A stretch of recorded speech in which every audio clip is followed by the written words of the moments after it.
കുംഭഭരണി ഫെബ്രുവരി 23 തിങ്കളാഴ്ചയാണ്. ഭദ്രകാളിയമ്മയുടെ ഏറ്റവും പ്രധാനപ്പെട്ട വിശേഷപ്പെട്ട ഒരു ദിവസം തന്നെയാണ് അത്. മകരഭരണി, കുംഭഭരണി, മീനഭരണി, ഇതിൽ ഏതെങ്കിലും ഒരു ഭരണിയായിരിക്കും ഏതു ഭദ്രകാളിയുടെ അമ്മയുടെ ആണെങ്കിലും ക്ഷേത്രത്തിലെ ഉത്സവമൊക്കെ നടക്കുന്നത്. ഈ കുംഭഭരണിയിലെ ഏറ്റവും പ്രസിദ്ധമായത് നമ്മൾ കേൾക്കുന്നത് ചെട്ടികുളങ്ങര ഭരണിയാണ്. പിന്നെ എൻ്റെ നാട്ടിൽ തൊടുപുഴ കാരിക്കോട്ട് ഭഗവതി ക്ഷേത്രമുണ്ട്. അവിടെയും കുംഭഭരണിയാണ് ഉത്സവമായിട്ട് നടത്തുന്നത്. ഈ ഭഗവതിക്ക് പ്രാധാന്യമുള്ളതുപോലെ തന്നെ ഭക്തന്മാർക്കും ഏറ്റവും സന്തോഷമുള്ള ഒരു ദിവസം തന്നെയാണ് ഈ കുംഭഭരണി. നമുക്ക് വേണമെങ്കിൽ വ്രതം അനുഷ്ഠിക്കാം. ഈ വ്രതമെന്ന് പറഞ്ഞാൽ നമ്മൾ ഉദ്ദേശിക്കുന്നത് എന്താണ്? രണ്ട് വിധത്തിലാണ്. ഒന്ന് മാനസികമായിട്ടും ഒന്ന് ശാരീരികമായിട്ടും.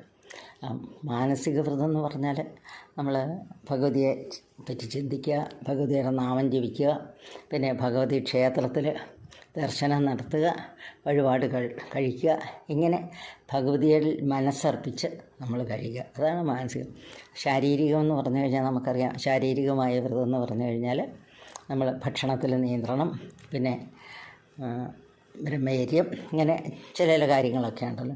ഈ ഭക്ഷണത്തിൽ നിയന്ത്രണം എന്ന് പറഞ്ഞാൽ നമ്മൾ ഏറ്റവും ശ്രദ്ധിക്കേണ്ട ഒരു കാര്യം എൻ്റെ മനസ്സിൽ തോന്നിയിട്ടുള്ളതാണ് കേട്ടോ. അതായിരിക്കണം. ഞാൻ വിശ്വസിക്കുന്നത് അങ്ങനെയാണ്. കാരണം നമുക്ക് ഇഷ്ടമുള്ളത് വർദ്ധിക്കുക. അപ്പം എന്തുകൊണ്ടാണ് നമ്മൾ ഈ അരി ആഹാരം കഴിച്ചിട്ട് ബാക്കി ഏകാദശിയൊക്കെ മറ്റത് കഴിക്കുന്നു, വേറെ ഗോതമ്പൊക്കെ കഴിക്കുന്നു? കാരണം നമുക്ക് ഏറ്റവും ഇഷ്ടം ചോറ് തന്നെ ഇന്നും ഇത് കഴിക്കുന്നുണ്ട്. അത് കഴിച്ചില്ലെങ്കിൽ നമുക്കൊരു ചെറിയ ബുദ്ധിമുട്ടുമുണ്ട്. അതേപോലെ തന്നെ നമ്മൾ ഈ കുംഭഭരണിക്കാണെങ്കിലും നമുക്ക് വ്രതം എടുക്കാം. ഒന്നാമത് തന്നെ അറിയാലോ, ഭക്ഷണത്തിൻ്റെ കാര്യത്തിൽ സാത്വിക ആഹാരം മാത്രമേ നമ്മൾ കഴിക്കാവുള്ളൂ.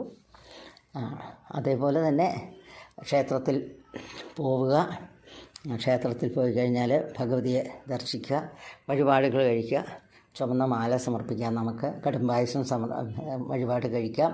അങ്ങനെ നമുക്ക് പറ്റുന്നതെല്ലാം ചെയ്യുക. കൂടുതലായിട്ടും ഏറ്റവും പ്രധാനപ്പെട്ട കാര്യം എന്ന് പറഞ്ഞാൽ മറ്റൊന്നുമല്ല, ഭഗവതിയെ പറ്റി ചിന്തിക്കുക, ഭഗവതിക്ക് നമ്മളുടെ മനസ്സങ്ങ് സമർപ്പിച്ചേക്കുക. അത് തന്നെയാണ് ഏറ്റവും വലിയ ആരാധന. അതാണ് ഏത് വ്രതമാണെങ്കിലും അങ്ങനെ തന്നെയാണ്.